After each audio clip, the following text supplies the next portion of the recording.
I've really streamed or done anything, and I decided to show up and kind of give myself an explanation. And if you come by and say hi while I'm doing that, well then, hi.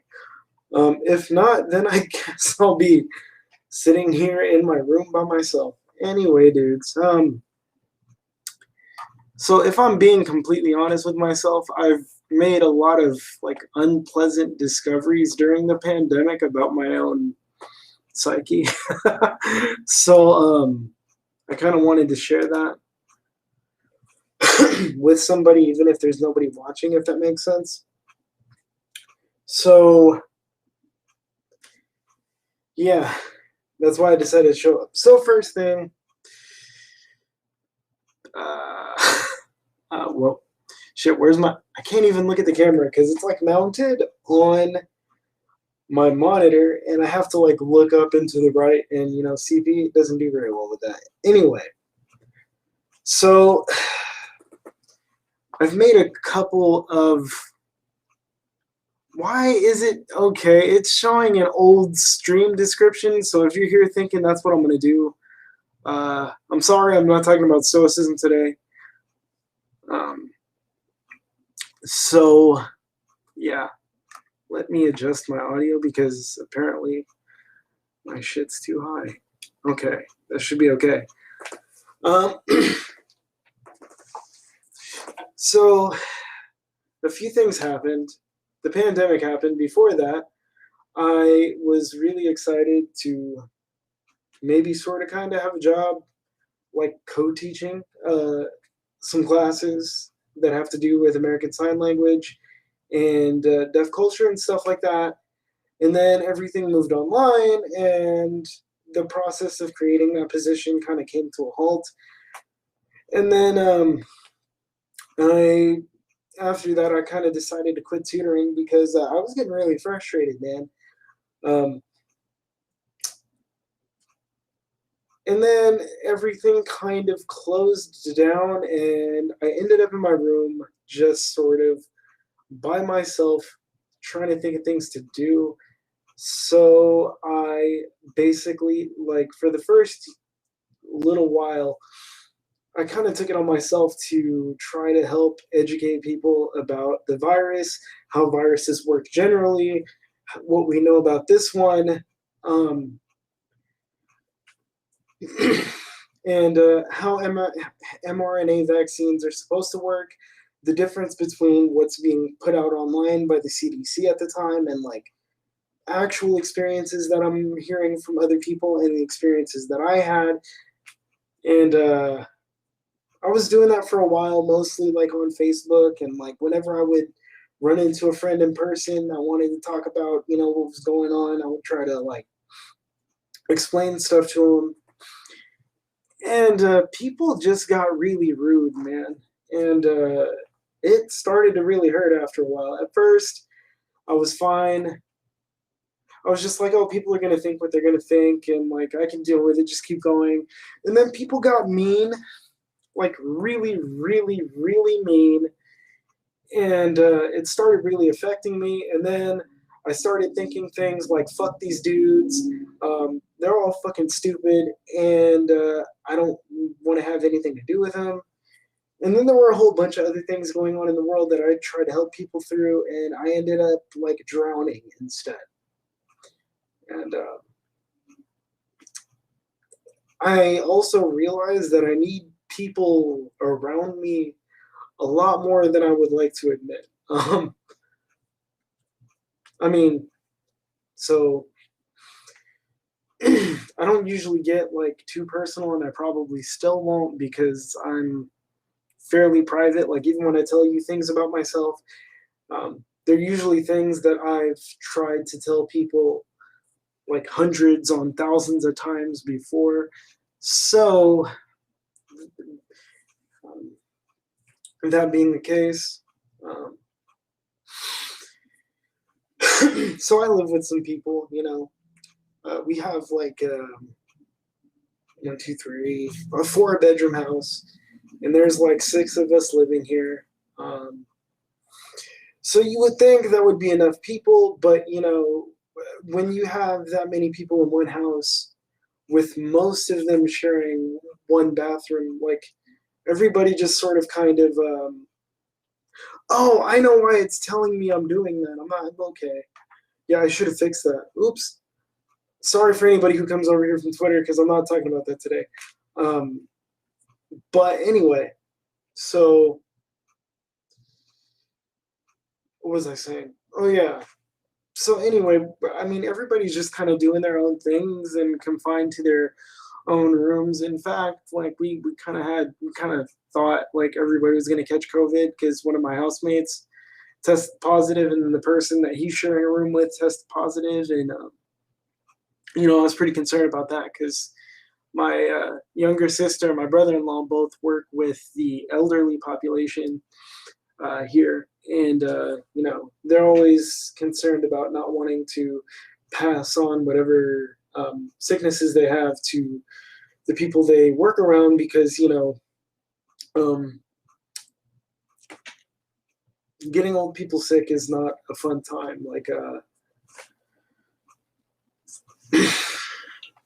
my sister, my mom, and I spent a lot of time around my grandparents and helping taking care of them in various ways before they passed. And speaking from that experience, every time one of us would get sick and accidentally give it to them, even if it was a cold, they would be having some sort of symptoms with it for like months, and they would be miserable, and I would feel freaking guilty every time. It's inevitable that it's going to happen at some point, but it taught me to be a lot more careful.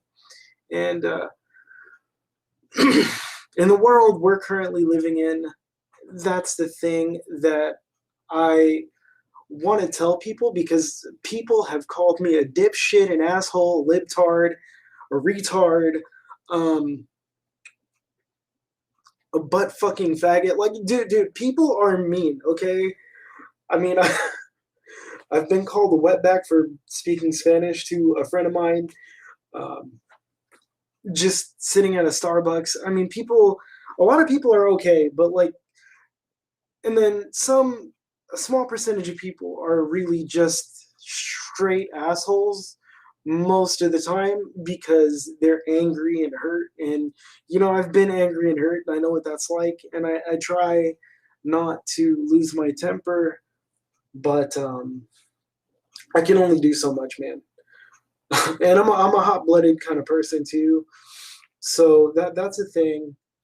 I try to keep a lid on it, and I try to vent frustration in ways that are mostly healthy, but sometimes because of depression, because of my own temperament, because of certain issues with impulse control, and highly likely probably having ADD, and being neurodivergent and all that. Like sometimes I screw up, and then I feel really bad about it after. But so yeah, there's that. And there was the whole thing. Like I was doing these streaming podcasts with a friend of mine, where we would cover Seneca every week. And life changes, and people have different things they want to pursue. Like he and I are still, like he's still my best friend. Well, at least one of them. Probably, like if I had to list them, it'd be a tie between him and one other person.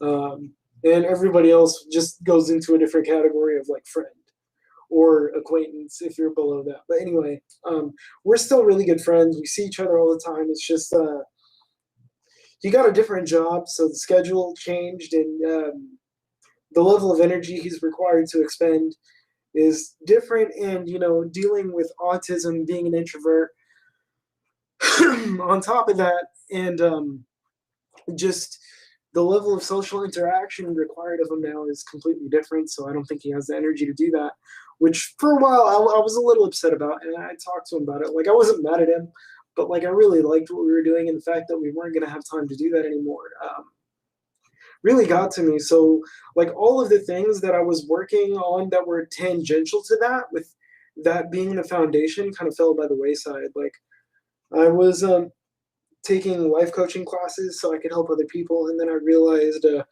I needed help. I still need help. I confessional time, damn.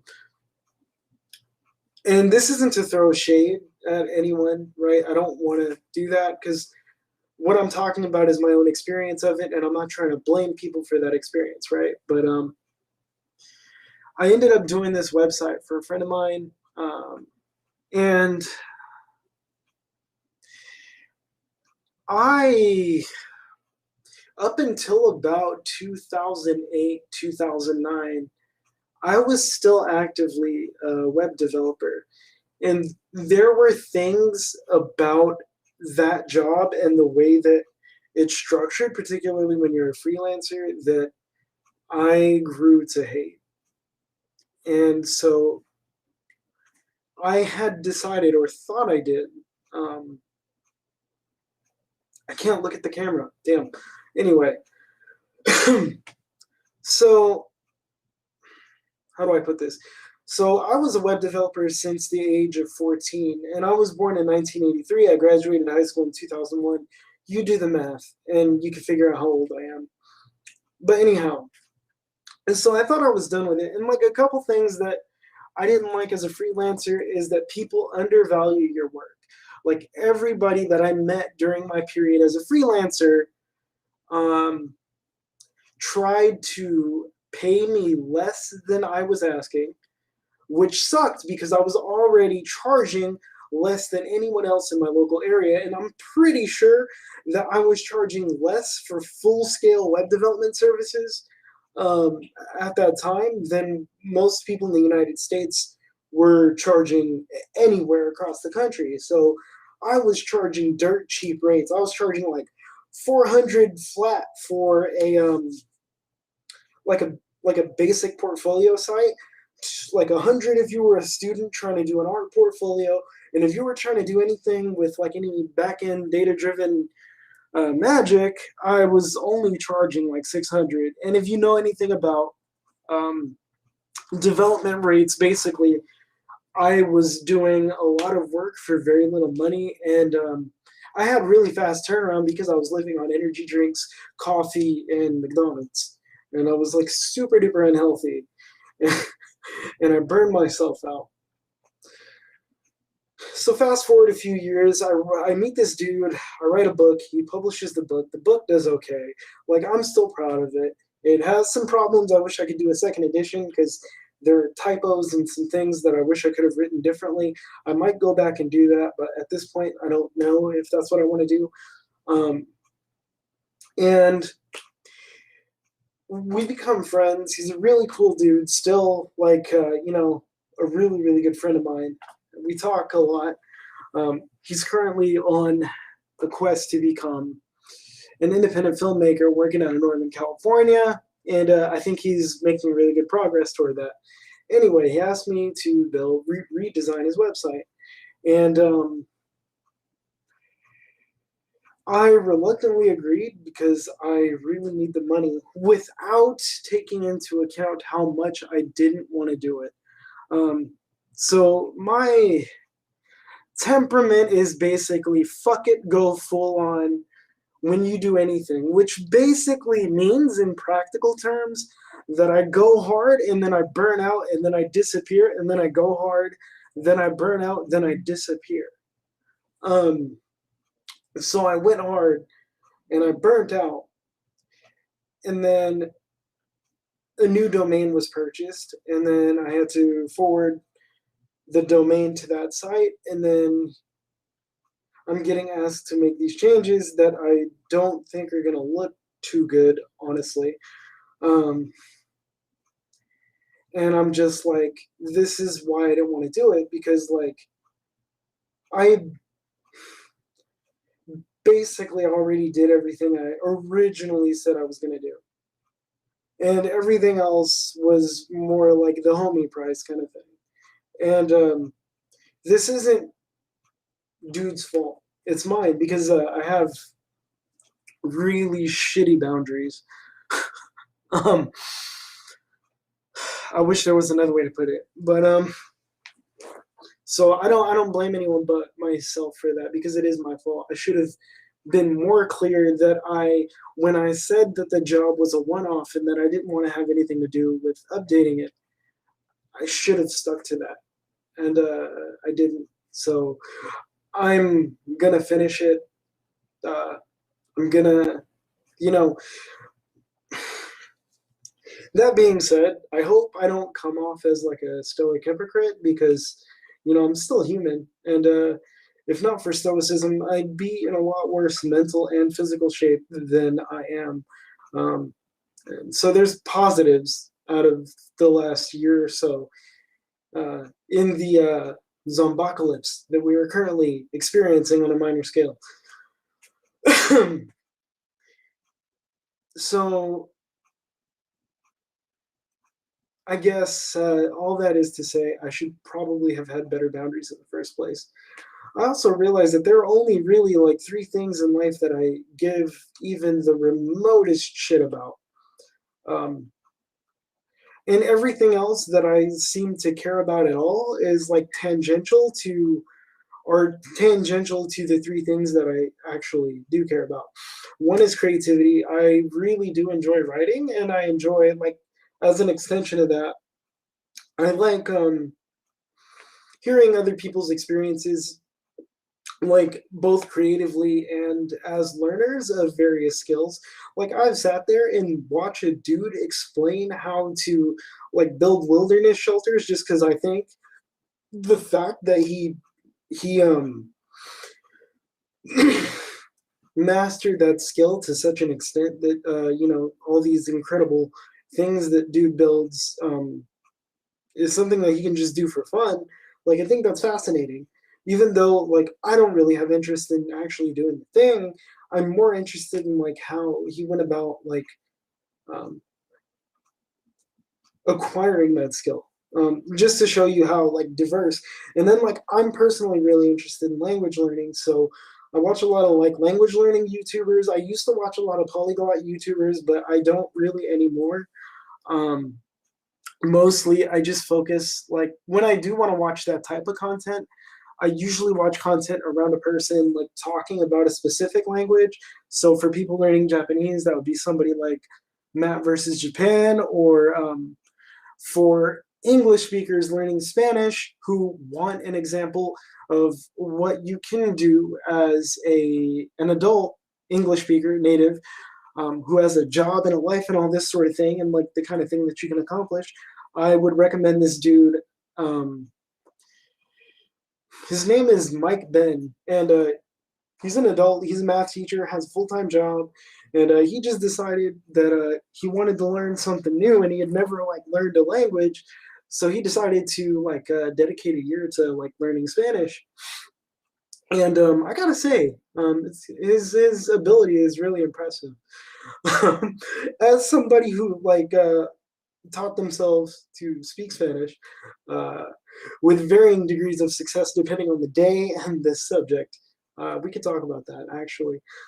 Um, his ability is really good, especially like considering he did it past the age of high school, way past the age of high school, and full time job, and was just like, yeah, this is something I want to do.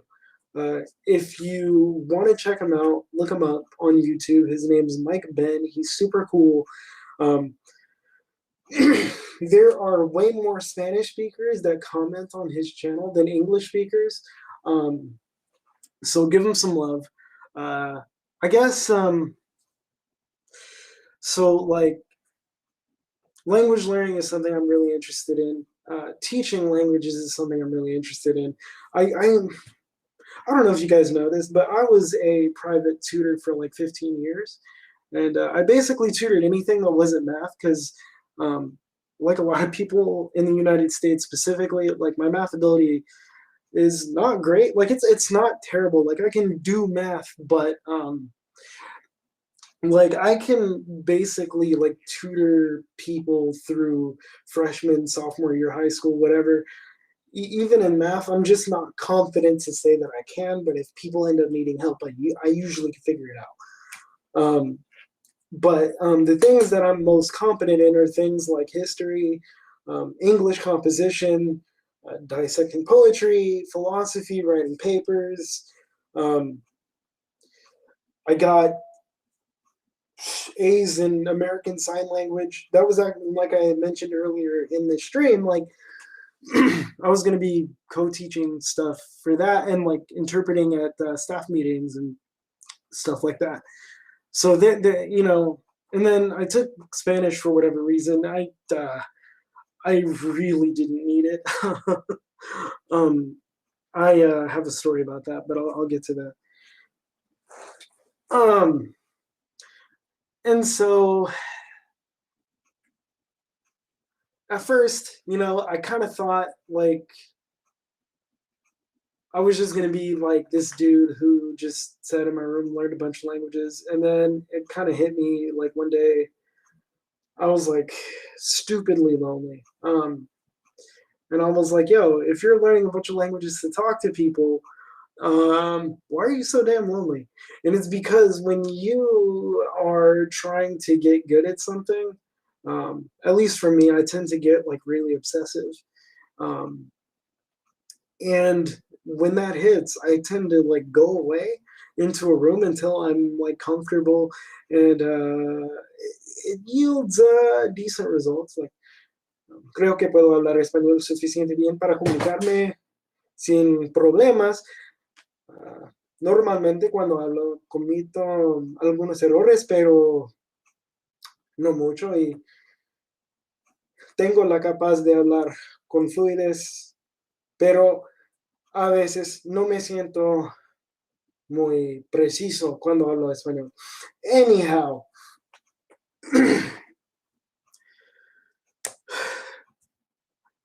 yeah, so language learning is something I like a lot. And so over the last year, I kind of took like this short-term immersion course for Esperanto, not particularly because I found Esperanto itself interesting at first, but now I do. That's a language that's going to have to be on the back burner, though. One, because it's a lot easier to read and write than Spanish or Latin, which I'm currently trying to learn. So I can just kind of have that on the back burner and still be able to communicate with my pen pals and stuff. And that's all I really need it for. But eventually I want to get back into it and kind of offer stuff back to the community. The other thing I really, really give a shit about is I would say social justice issues, but that's not entirely accurate. So the thing that really interests me is basically the sociology of disability. Disability rights issues, specifically like centered around the idea that more often than not, partnerships like marital relationships that involve two people with disabilities are more often to have services like CPS called on them for literally no reason, and they're more much more likely to have a case opened against them. Sorry, I can't English right now. Than their non-disabled counterparts, things like that. So the two things that I could see myself going back to school for are to get a degree in a language so I can help teach people my native language from that language, or disability studies. As you can see, like neither of those things are going to make me a very rich person. At the risk of getting super personal, though, I don't know how I'm gonna do that, and it's kind of fucking depressing. Because literally those are the only two things I want to do with my life, and I'm financially incapable because out of high school I went to a private for-profit school, and I did work in IT and multimedia, which was basically like IT crossed with a combination of computer animation and video production. So that's a skill set I still sort of have, and I basically slept through all the web development courses because I had been doing that for a long time at that point. So I did okay, and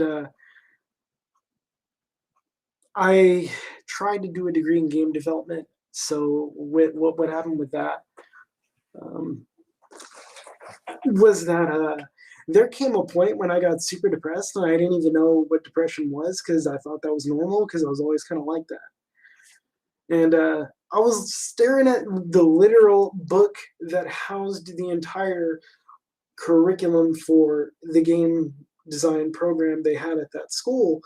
And I had just finished basically like conversationally interviewing probably about 10, 20, 30 different people in various positions in game development after coming back from like GDC 2008.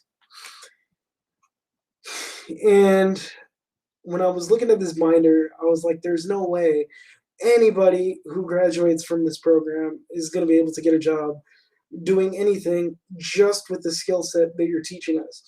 And I got extremely upset. And after about 2 months after that, I decided to leave.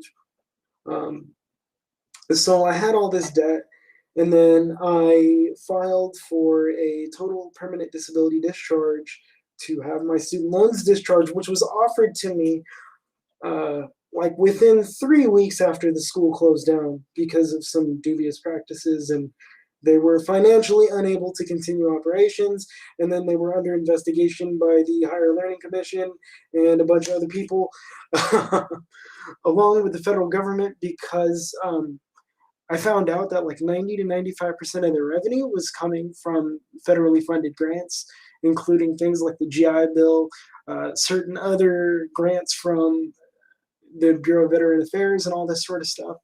So I took it, but as a consequence, I'm not eligible for any federal financial aid. So I'm trying to figure that out right now. But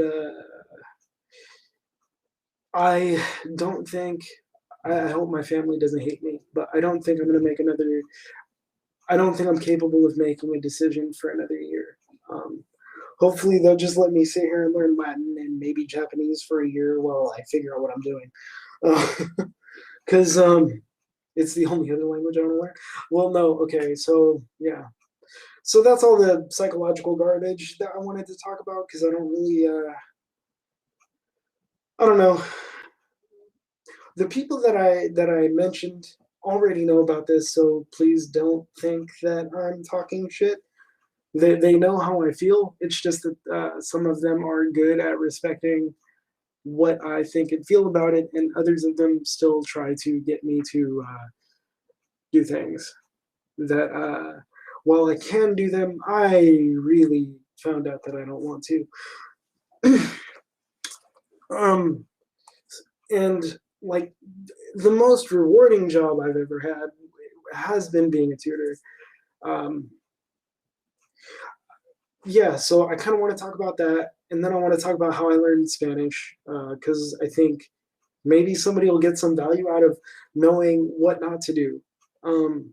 Because the circumstances under which I learned it are long, kind of start and stop for a long period of my life. And I made a lot of mistakes, and if I had to do it over again, I would be much, much better, much, much faster. If I had been studying Spanish the entire time, I would be more fluent than fluent, but I'm not. I'm basically at an upper intermediate level, which means I can watch TV, watch the news, read the newspaper, most magazines, unless they're trade magazines, because those have very specific vocabulary, depending on the field that they're for. But there are a lot of things that I still don't know. And I think what I learned which is what I want to get to. So I'll get to that after I tell you how I learned my second language. Coincidentally, the other ones were easier. Like Esperanto is probably the easiest language. ASL is complicated, but it's easy to get to a point where you can have pretty deep conversations with people without needing to use English. So when I was like 10, I had a weird teacher. He was really cool and I liked him a lot. His name was Enrique Valladares, and he was from Mexico City. And he was this dude, he was the first person I ever met that really believed in bilingual education. He had a weird method. I didn't learn too much specifically from that experience, except because the school kind of stopped him because what he was doing was he was like teaching uh, the same stuff 2 days in a row. So one day he'd teach it in English, and then he'd teach the same thing in Spanish. And if you know anything about immersion learning, that's one way that you can do it in a self-directed way. So like if you're let's say you want to learn Spanish and you really like Rick and Morty and you've watched it a ton of times. If you can find a dub that has dub accurate subtitles, you can literally watch it in English, then watch it in the Spanish dub with the corresponding subtitles, and eventually your brain just kind of puts it together. And by the end of it, like if you repeat it enough or watch enough stuff doing that, you just kind of learn things. But sometimes it's like ineffective. It's effective, but it's not necessarily efficient because a lot of people get frustrated and they give up. So basically, he was doing this with like 35 kids in a classroom in a school setting. And so the school put a stop to it. But what I did learn was really good pronunciation. Um, and it stayed with me. And that was an advantage that I had as opposed to most people who learn Spanish as an adult. So fast forward, and I'm in my early 20s. I can't remember exactly which year, but I was butting heads with somebody that I lived with, and I had gone to live with someone who was a friend at the time, and everybody in the house was more or less bilingual. I'll get to that in a second. Um, except his mom. His mom, uh, despite having been in the U.S. for a long time, only spoke Spanish. Now, before you say anything stupid, that's actually really common. Like, I know a couple of Americans and have heard many stories about like people who live in Japan for like a ridiculous number of years, and even in Mexico that never actually learn to speak either language. And in comparison, Spanish is much easier than Japanese. I failed at learning Japanese twice. Uh, so this third time, I'm gonna get good, at least as good as my Spanish, because I want to be able to consume whatever I want. There's a lot of really interesting content aside from anime too. Like I mean, I'm kind of a weeb. Like I go to SAC Anime a lot. I like talking to people there. I like meeting the voice actors that do the English dubs. They're really cool people for the most part. Like I don't think I've ever had a bad experience. But there's also a lot of stuff that like a lot of social issues that are unique to Japan and the work culture there, and just how the culture sort of grew up and how that sort of stems from the hyper modernization that was brought about by the Meiji era, and just all this shit that I want to learn about that you can only really learn about, like to me, authentically through Japanese, which is another reason I want to learn Latin, is because I want to read about the Roman Empire in the language of the Roman historians and all this other stuff. Like I'm a nerd, dude. Like that's who I am. So I digress. So the mom only speaks Spanish, and after being there for like 2 or 3 weeks, I could more or less understand 50 to 60% of everything somebody said to me. So if they spoke really slow and like sat there and explained stuff and like gestured, like I would pick stuff up. And it got to the point where like there was this instance, and I'm not going to say it in Spanish because there's no point, but I remember there was a specific time where I decided to like learn Spanish, and it was because my friend would often like translate for me. So one time I was like, "Yo, dude, can you? I don't want to bug her, but can you ask your mom like when she's planning on cooking? Because I'm kind of hungry. Whatever she says is cool. Like, I just want to know if I should like go to the store, hit up a McDonald's, or like if I should just wait. And then he was like, "Yo, mom," he wants to know where the fucking food is. And I was like, "Bro, that's not, no, that's, don't make me sound like an asshole." And the more I paid attention to what he said when I asked him to say something, the more I realized that that's what he was doing. And I'm like, I think I should just like learn how to talk to her about myself. And I didn't really know what I was doing. The last time I tried to learn a language was in high school, and I bought this book, and I was trying to learn Tagalog because my grandpa was from the Philippines, but he got angry at me a lot, so I stopped trying to learn Tagalog. Like, he grew up in a generation that faced a lot of discrimination for not being able to speak English properly. By not properly, they just meant with an accent. Which, by the way, for anybody that thinks that means somebody is dumb, it doesn't. It just means their mouth is not used to making the sounds of English, especially, or any language, especially if they learn it as an adult, they're going to have an accent. Just deal with it.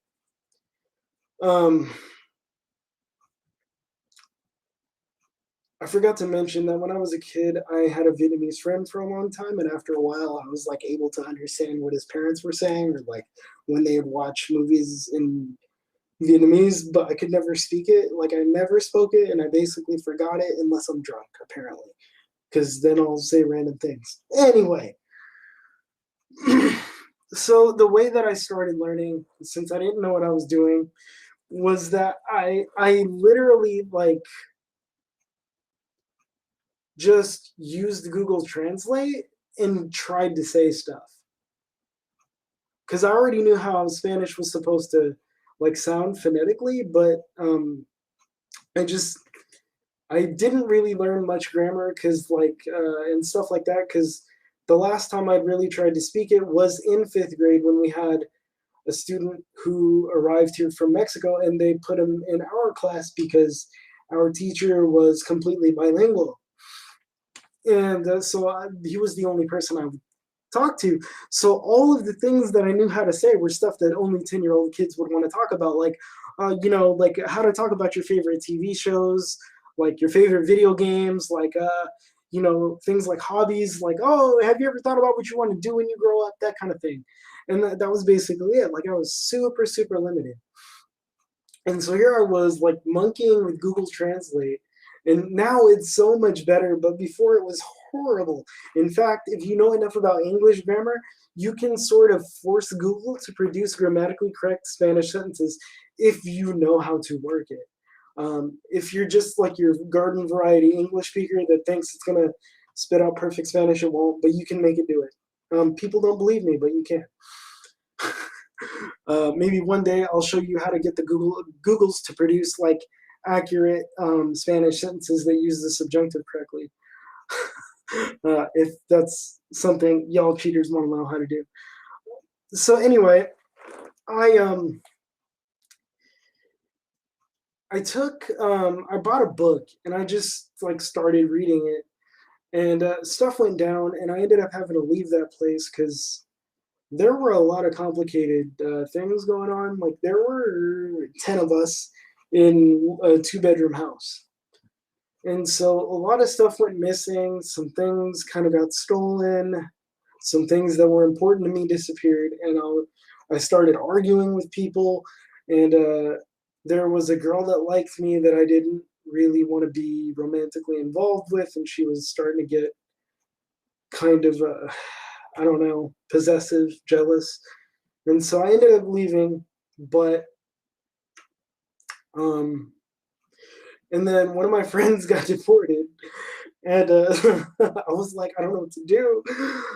So I just kept learning Spanish. So what I actually did beyond that point was really dumb, and I don't recommend it because it was super hard, and I wasted a lot of time. So what I ended up doing, I got this book called The Language Heretics Crash Course Guide to Spanish Conversation and Culture. And it gives a lot of advice that I would give people trying to learn Spanish, and then it gives a lot of advice that I would not give people to learn Spanish. But I remember, because I didn't know anything about grammar or linguistics, like either one. They're different, but I didn't know anything about either one. And so I started reading this book. I finished it, and I would basically summarize it like this. His perspective is that focus on learning words, don't worry about learning grammar. He didn't even talk about sentences. And for those of you who come out of the annals of the YouTube language learning community, you're right. You can't just learn unformed words and speak a language by arbitrarily stringing them together, right? You got to have like conjugation and like word order and shit like that. Syntax makes the difference. Words plus syntax equals grammar equals language, basically. So that was really bad advice, but it gave me enough confidence to actually start trying to like talk to people when I only really knew like very minimal 10-year-old Spanish. But one of the things that it did introduce me to is the idea of cognate words and even cognate sentence structures, like structures that exist in like both languages, your target language and your native language. And with Spanish, since they're fairly closely related because they're both Indo-European languages, they're both reasonably modern languages that aren't very conservative, and the fact that English has a shit ton of loanwords from way back in the day that came from Latin and French because they were prestige languages, it was pretty easy.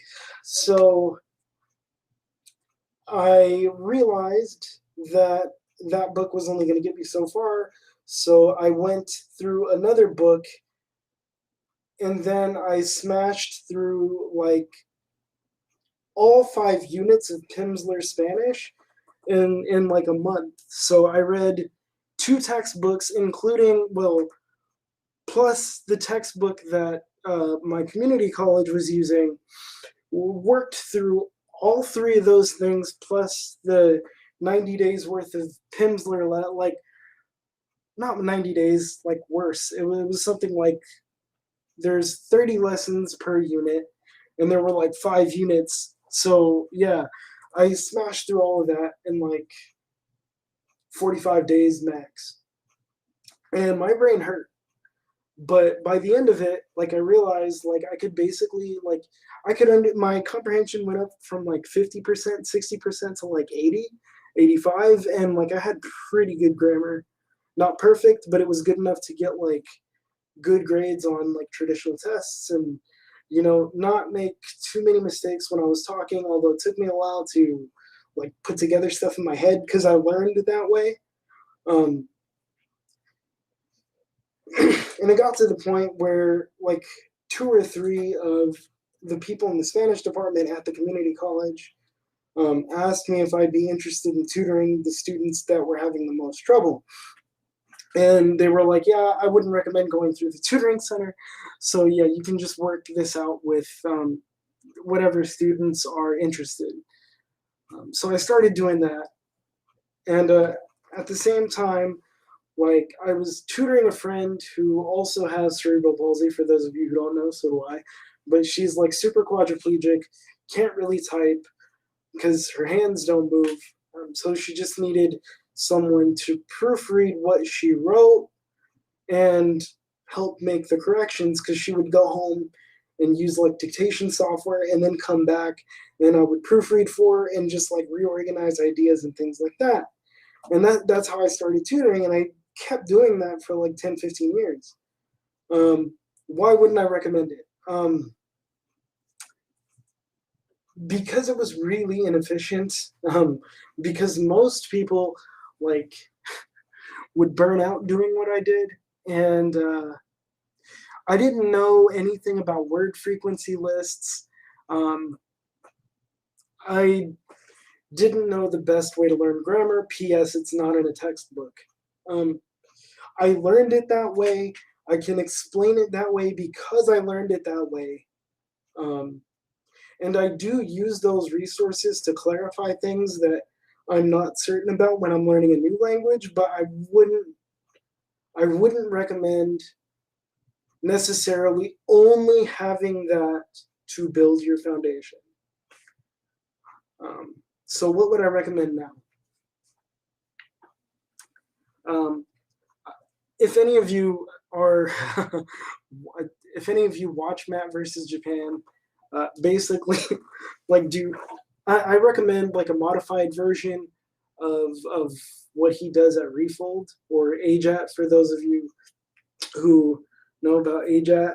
I'm convinced that it's the only way to really reach like a really good level efficiently without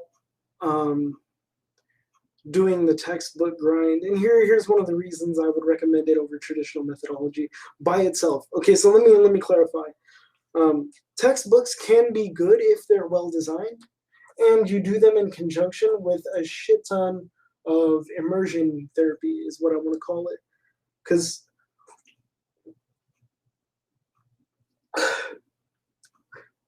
so there's this perception among native Spanish speakers that in school you learn European Spanish. You don't, not exactly. Much like Japanese, you basically learn like a standardized form of Spanish that is taught in school. When I say standardized, I don't want to say like, oh, it's watered down. Like, no, it's just that they try to teach a version of it that will make you understood no matter where you're at. But the caveat to that is that you won't necessarily understand what the hell other people are saying depending on a lot of things. So what I would recommend now is to find a well-structured native English speaker-friendly course, something like Madrigal's Magic Key to Spanish, or like, what's another good one? If you're a serious grammar nerd and you want to get like up and running really fast, I can grab the book, but there's a book that was released by Dover Press like years ago in the 60s called Essential Spanish Grammar, All the Grammar You'll Need for Communication and Comprehension. It's written by this professor of Romance languages named Seymour Resnick. And it's a really bare bones grammar guide with a list of cognates at the back of the book. If you took that list and then you took like the 1,000 or 1,500 most frequently used words in like spoken language, you know, one of those things you find on the interwebs, regardless of what your teacher tells you, you can get pretty good. Pretty damn quickly, because when I looked back at like what I was doing actually did for me, it was that it taught me how to leverage the vocabulary I had in English and use it in Spanish even when I messed up and still be understood, and it allowed me to get to a point where I could like learn things from native speakers while I was talking to them, but that also leads to like some other problems. So now I would basically recommend what I just said and just like listen a ton. Even if you're taking traditional academic classes, don't get cocky and think like, oh yeah, I mastered the language, because it's not true. No matter, you know, if you're learning Japanese and you hear Nihongo Jozu, like it's not true. Okay, it's not that Jozu. You're not that good. Hablo muy bien el español. No, you probably don't, especially if you say, hola, ¿cómo estás? Quisiera pedir un burrito. They don't like, and that's all you know how to say. You're not that good. So don't get too cocky. There are also a lot of people that say, like, oh, be fluent in 3 months by doing what I just said, basically. Some version of what I just said. And, oh, that makes you fluent. No, it doesn't. Not at all. So most of the Spanish that I learned, I actually learned like because I was dating a girl, and I spent a lot of time with her family, and I learned a lot just like being around them and having to use it every day. And it was about 2 years after her and I met. She had a relative coming from, I don't even remember, I think it was Guatemala. And I remember, like, I had been talking to her for like an hour. We'd been talking about all kinds of stuff and just joking around, drinking, having a good time. And she was like, yeah, so, like, you look kind of Mexican, but not.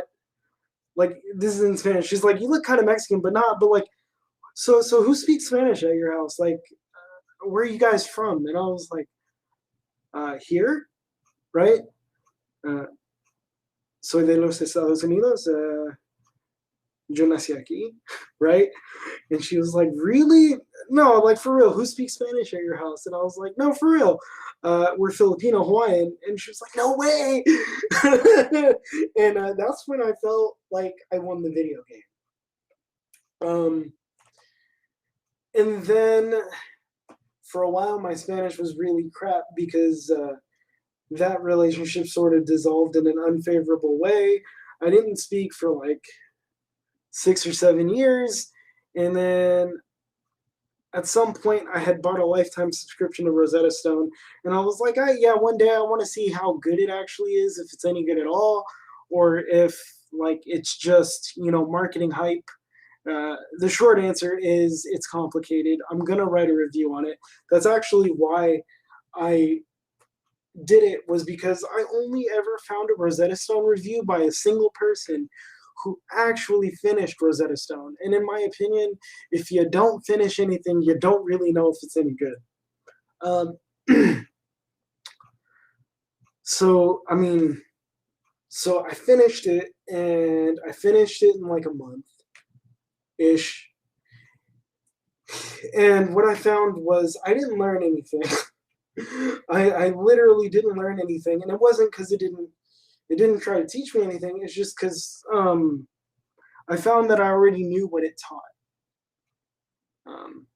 But what it did do was help me develop an intuition for when I'm making really shitty mistakes.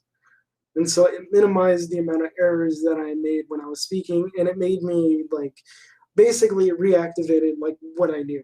And so now, like, I can just, like, watch an episode of The Simpsons, watch Rick and Morty, watch YouTube channels from all over Latin America, and it's pretty cool. I have problems with some dialects just because I'm not familiar with how they speak. But yeah, that's it. Yeah. So I guess over the next year, what I really want to do is like focus on finding a way to make a living, helping people like learn shit. Oh yeah, I was going to talk about why I got frustrated as a tutor, because they're connected.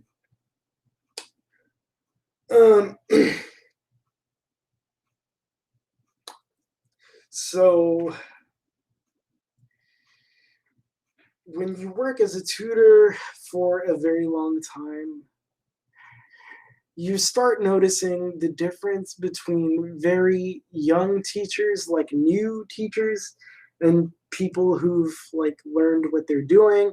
You also start to, like, at least for me, it's gonna be weird to say because I still love teaching people and sharing my own experience with them and hearing their experiences and that sort of thing. But while I love it for that, I also started to lose some of my enthusiasm for a couple different reasons.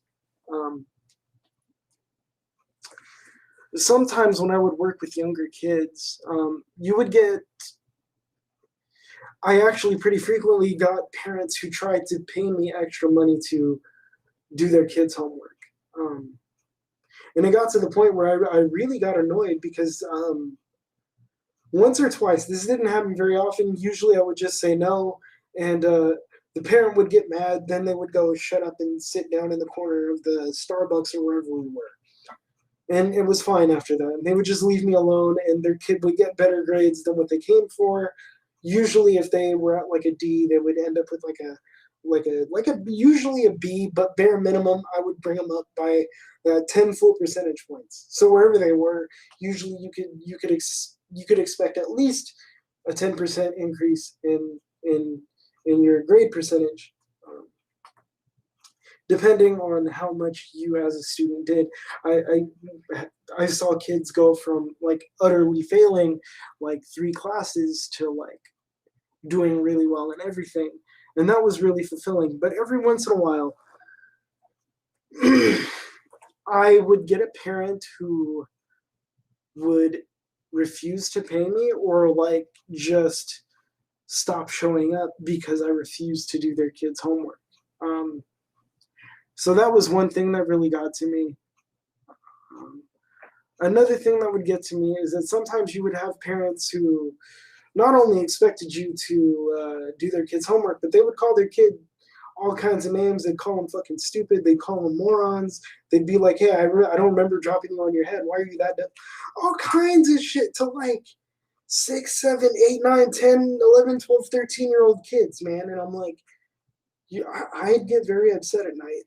And sometimes, dude, I would cry because I'd feel so bad for these kids. Like, and that's one thing I learned. Like, no matter how much I did as an educator, because I do kind of consider myself one, even though not really in a traditional sense. I mean, I did a lot of different stuff though.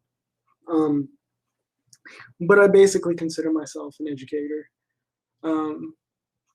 I'd feel really horrible because I came to the realization that no matter how much I tried, and no matter how much they tried, sometimes even when we were both trying together, we would not end up being the most important factor in the equation. I remember a kid whose parents were really bitter to one another and going through a divorce, and whose dad was calling him dumb. He would basically come see me just to have someone to talk to. And I would try my best to help him get some history homework done. I basically taught him wartime economics, and what happened to the economy of the South by getting him to play Shogun Total War. And he didn't really see the connection until he played for like 10 hours, and then we talked about it, and then all of a sudden he was doing better in those specific areas, which made me feel really good, and I kind of got a laugh out of it because he learned more playing video games than what his dad was trying to get him to learn doing whatever they were doing at home. But he came to me one day and was like, yeah, dude, I only went from like a D plus to like a 75%, but I wanted to tell you it's not your fault, man. Like, I just can't do anything when I get home. Like, I don't really want to do anything. I don't know how to put it. And I looked at him and I was like, dude, you passed, man. Like, I've been in some similar emotional spots, and it's not easy. And so, shook hands. Hope he's doing well. Mike, if you're out there, boom. I hope you're doing good, man. I hope you grew up to be a good dude, because you were a good dude when I met you. I have no doubt that you're your own man now, so you can make your own damn choices and all that good stuff. Another weird circumstance I had was like literally like this dude paid me to take an online Spanish class for him. Like, he didn't want to do any work. He didn't want to learn. He just wanted A. And I really needed money, and it took me like 3 weeks to finish all the coursework, and I made like $500, but I wouldn't do it again. And I had another dude who, really nice guy, but he just would not do any work. He would not ask me questions. And then, like, when he did, he would argue with me because he would, like, misinterpret what the textbook said, and then he would spend time arguing with me. And I'm like, dude, I'm telling you, that's not, like, I understand what you're reading, but that's not what it means. Trust me, it goes like this, and here's why. And He argued with me. He didn't get better grades because he didn't do the work, and then he blamed me. And after that, I just got really depressed, man. And it was at that point that I kind of decided that I couldn't do it anymore. So I didn't tutor for like a couple of years, and then somebody needed help with political science. She got an A because she did the work. Um, she got one of the highest A's in the class, if I recall correctly, top 5. And it was a really hard class. I took it. It's a class I recommended to push her boundaries, and she did really well, and I'm extremely proud of that work that we did together. But that's what reminded me that I love it. But it also reminded me, like, because that caused me to reflect on my previous experiences, right? And it also reminded me that, like, some people just want to pass tests. They don't want to learn anything. Like, specifically, like, it happens a lot. But it happens a lot more when it comes to, like, languages, because people don't understand the point in doing them. Because here's a pretty stereotypical, I'm going to admit this is oversimplified and doesn't take into account every single circumstance that could happen. But here's the general thrust of it, right? Like, dude takes a year of Spanish, tries to be like, oh yeah, I'm getting an A, like I'm gonna go like get a Mexican girlfriend. This is a true story.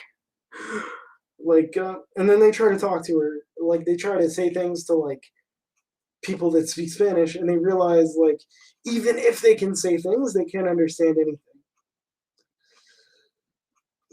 And then they think like, oh, I'm just really bad at languages. And I'm like, well, no. What did you do? Well, I did all my homework, and well, like I made mistakes, but then I would fix them, and then I would get better grades. And I'm like, yeah, but what else did you do? Oh, nothing. Or like you would try to teach them the language, and they'd be like, yeah, but how do I fix this test question? I'm like, fuck the test question, dude. The test question is not important, because, like, to me, right, if you know a language, tests are not really that big of an issue. Because you'll naturally be able to, like, you might make mistakes, but I don't care about that. Personally, like, I think that people have a right to have different goals in a language, and not everybody needs to strive for native level fluency. Like, I kind of want to talk about that too. I don't know, probably the next thing. But like, a lot of people would just be like, oh yeah, well, I took X number of semesters of language Y, and I can't speak. Like, I've seen this with Japanese. I've seen this with English as a second language, although far less, and I'll get to that. And I've seen it with Spanish. Like, I've known people who took like 5 years of Spanish in high school, can't speak worth a damn. Like, ni una palabra de español. Nothing. But they can read. And you know, man, I made someone I'd call sort of a friend in the Spanish department, so I don't want to talk a bunch of crap. Profe, I respect you, man, and you got me through a lot of difficult communicative situations. But if the only thing you do is your foreign language study homework, you're going to suck at whatever language you're taking. You're going to suck if that's the only thing you do.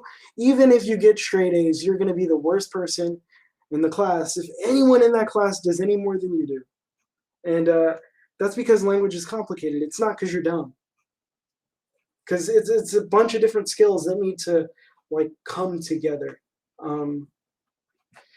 For one, so a lot of emphasis in traditional language is like grammar translation, right? So you learn to conjugate the verbs, you learn whether or not the nouns and the adjectives decline based on gender or number or what else they're doing in a sentence, like if it's an adverb or an adjective or whatever, right? So if you took Latin, all the things decline to all the different situations, right? So if you have an adjective or an adverb with a verb, both of them have to decline to agree, and all this other stuff. And it depends on the gender also, and blah.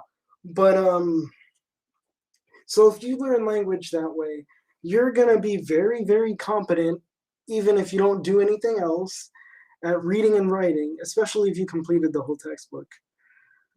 But reading and writing is not the whole language. So, like what I've personally seen is I met a dude who took like 5 years of high school Spanish, and he could read and write really, really well. And just because, like, he enjoyed what they were reading in class, and he would buy more books and he would read those. But the teacher would speak super duper slow, even in AP Spanish 5. Be like, hola clase, ¿cómo están todos? Hoy vamos a leer una nueva, all this kind of stuff, like just super duper slow. So he finished 5 years of high school Spanish and couldn't speak at all, basically. He could like understand maybe like 40 to 50% of everything anyone said, unless they slowed down and be like, ¿Cómo has estado? Hace mucho tiempo que, that's slow. That's slow. If you spoke any faster, he'd just kind of look at you like, what? And most of the time, if you were going to say something long, you'd have to be like, ahora necesitamos ir a la tienda para comprar algo para que podamos preparar la cena. Okay? And then he'd be like, okay. It was like that.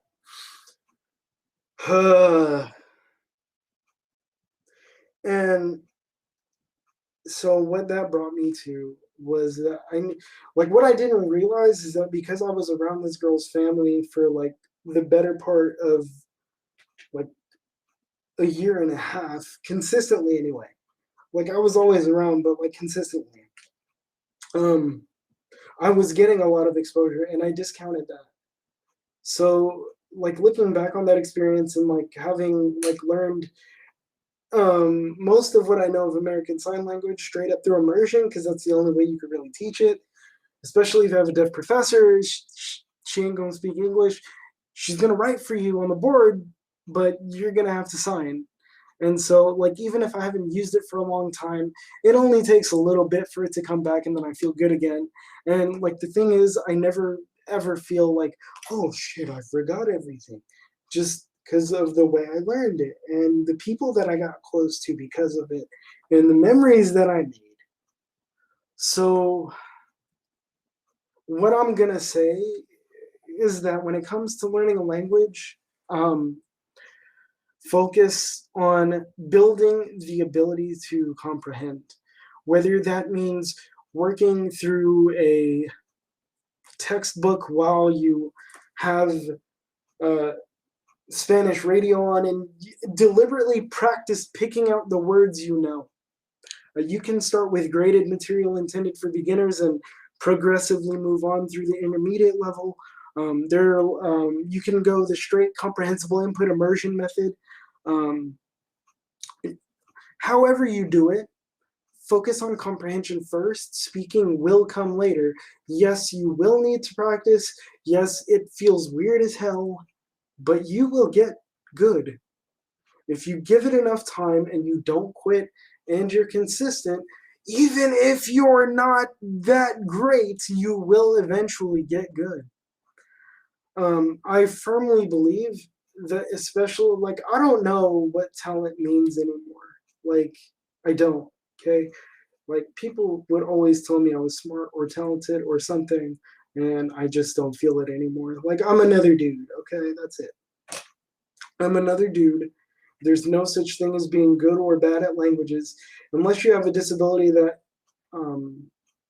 explicitly interferes. Sorry, unless you have a disability that explicitly interferes with language, you will not have issues. Even if you do, I've run across a person or two who just decided they were going to learn a language and they did it anyway, so do it.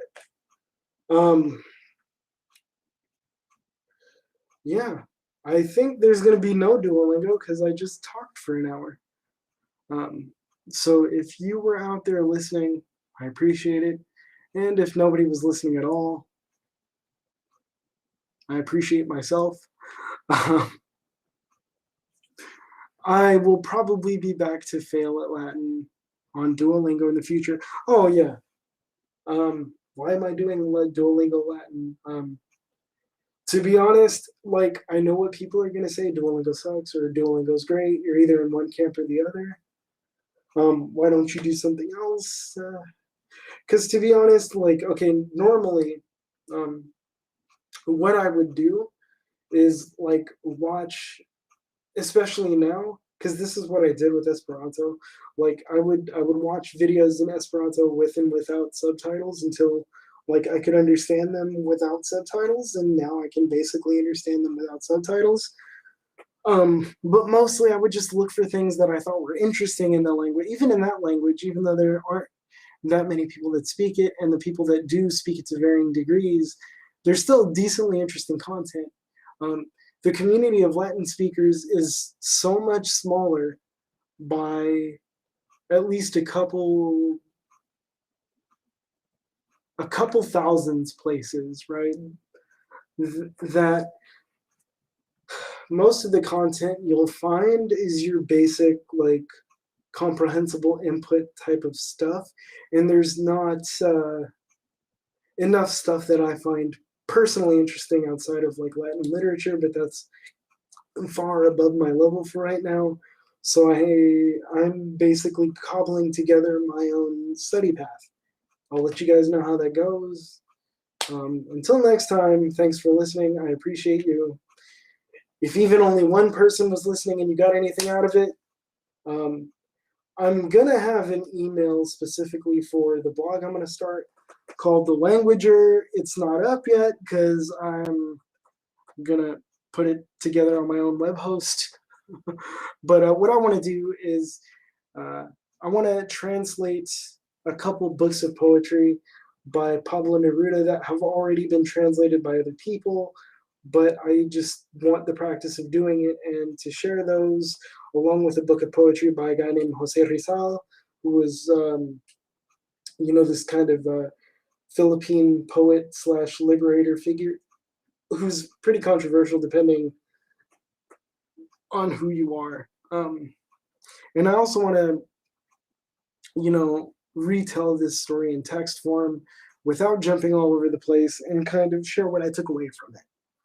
And I also want to help other people, no matter what language they're learning, find something that works for them and kind of show you that you don't, need to have an academic background in a language to enjoy the language, to read works of literature, to translate them, to share them with your friends, and to learn from that experience. So when that's finished and I have like the first 4 or 5 posts done, I will do another one of those, and then after that I'll do another one of these, and then after that initial run of content, I'll probably be writing 1 article a month because I have a couple of super specific things that I need to do research on